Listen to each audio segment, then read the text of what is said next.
Hi, everybody. We're really excited to share with the Meopar community our new knowledge mobilization platform called the World Water Journey. My name is Karen Kuhn. I am the president of Waterlution, and I'm here with my colleague Megan Cornell, based in British Columbia, and my other BC-based colleague who is a collaborator on this, not a colleague, I guess, collaborator is Rob Newell. And we're going to help navigate and take you through the site so you can get a sense of what we've created. And we're really pleased about where we've gotten to. We're calling this phase one. And then there's a lot more to be added. So this is the login page. People do need to register to get access to the content. And so as we dive in, I'm going to introduce Rob, or Rob, please introduce yourself. And then you can maybe take us through the first pin as you were so involved in that section. Hi everyone, I'm Rob Newell. I'm affiliated with Railroads University. I'm the Canada Research Chair in Climate Change, Biodiversity, and Sustainability there. I'm also a research associate at the University of the Fraser Valley. What you see right here is the map interface, and these pins represent different communities or regions that that you can go in, explore, and learn a little bit more about the water issues and initiatives. We're going to just click on Prince Edward Island, which is hiding back behind there. There we go. So as you see, as you click it, there's a thumbnail that pops up. If you click the Explore button, then that gets you into this particular place, this particular case study, if you will, for the platform. So scrolling down, I'm going to speak in particular to this Go Deep section. Click in the dive in button here. This is our big research portal, is the Go Deep section. Go Deep section, in essence, will give you a sense that you can sort of break it down to three things. One, it gives you a sense of what's going on in the community or the region, so a little sense of the place itself. Two, what are the water issues that are being experienced? And three, what are the initiatives, the work that's being done to address some of these issues? So as we scroll down, we see water challenges. These are kind of the highlighted challenges, the big ones. These could be things that are being exerted on the community, so around climate change, sea level rise, flooding, that sort of thing. These also have to do with water security issues, so drought, water contamination, that sort of thing as well. And if you scroll down a little further, then you get into a spotlight, so it gives you some key reports, some items that will allow you to learn a little bit more about these issues and the work that's being done that's in there. And then a little further down is a researcher profile. So this is some research that, these are like key researchers that are working in the region, looking around some of these water sustainability challenges. And if you scroll up a little bit, you'll notice that there's a button that says read the report. So the situation to report here, when you click this, it gets you, this is kind of a more thorough, fleshed out version, detailed version of the things that we've just sort of chatted about. They're kind of separated into four sections. The regional description gives some background, cultural history, including the indigenous communities that lived in these places for many years, the sort of physical geography and climate, ecosystems, and the important economies. And that's important because a lot of these water issues affect those economies. Then we get into the issues that chatted about a little bit.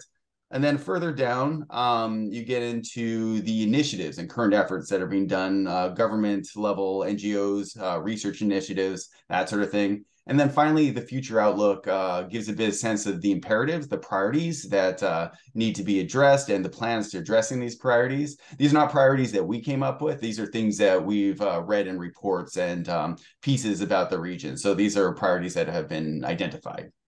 Now, if you go back, Megan, if you can go back we're back, we're still in Prince Edward Island. We're just using this pin as a showcase for today's session. So if you scroll down the Go Deep section, so that was the research. And the Go Deep section was really important before we got into the communities to get to the next sections, because we really needed to understand the issues so that we could ensure that we were focusing on the next sections on relevant material that connected to the challenges, the future opportunities. So there was, many pieces at play during the, year long. It was actually more than a year of pulling this all together. So Megan, if you don't mind scrolling down a little bit more. So the next section is called Voices. And voices is really about hearing from the community. So if you just want to click in there, we see this section expanding in the future. At this moment in time, it is podcasts. There's either 2 or 3 podcasts per pin, and they, range from 4 to 8 minutes. And they're really about a community perspective. We won't listen to one right now, but it's an account. 2 of our other colleagues were the ones capturing a lot of these and editing these together. And it was really important that the challenges were presented, and really looking at what that looked like to people in the community. It could be an NGO voice. It could be somebody who owned a local shop. It could be somebody who's been working on these issues for a while but understands the community voice. And a variety of different topics there. So that's the voices section. So Megan, if you can go to the next section, please. So if you keep scrolling down, you will get to the immerse section. So the immerse section is videos.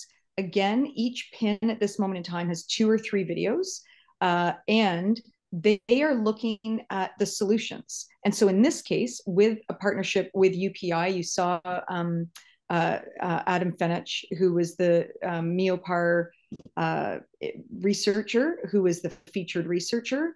The Climate Lab at UPI was a wonderful source for these stories. So again, I won't go into it, but we have a living shoreline example. We had climate stations, and it was wonderful to see how these solutions were really impacting the businesses of a lot of farmers, like how useful it was to have these weather stations and capturing real-time data and the different microclimates around Prince Edward Island.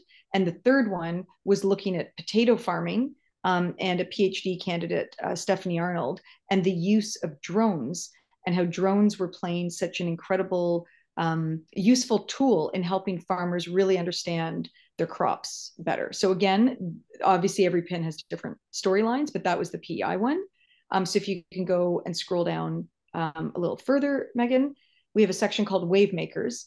So in every pin, there's more than 3 wave makers. However, just to get some balance going, we have a minimum of 3 people. And these are people that are really, really working on water and climate change issues in that location. So we see that this area will grow a lot in the future, which is a great segue into the next section, which is engage. So we are currently inviting, so to the Meopar audience, you must know lots of wave makers and lots of different pins. So we'd love to draw your attention to both engage and go further. Engage is we're asking people if you want to nominate yourself or somebody else that you think is a wave maker to be featured here. There's a form you can fill out there. And go further is we are currently working on a few other pins. We have one on Lake Michigan, Traverse Bay. We have a pin in Brazil, which is in development, and we have a pin in Mexico in development.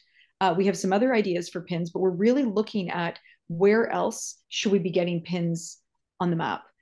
We've got a lot of conversations going, but we're really open to hearing, and there's a form there, and go further. We also envision a lot of potential for micro courses and micro trainings to exist on the site. So there's a lot of ways that this World Water Journey platform can grow.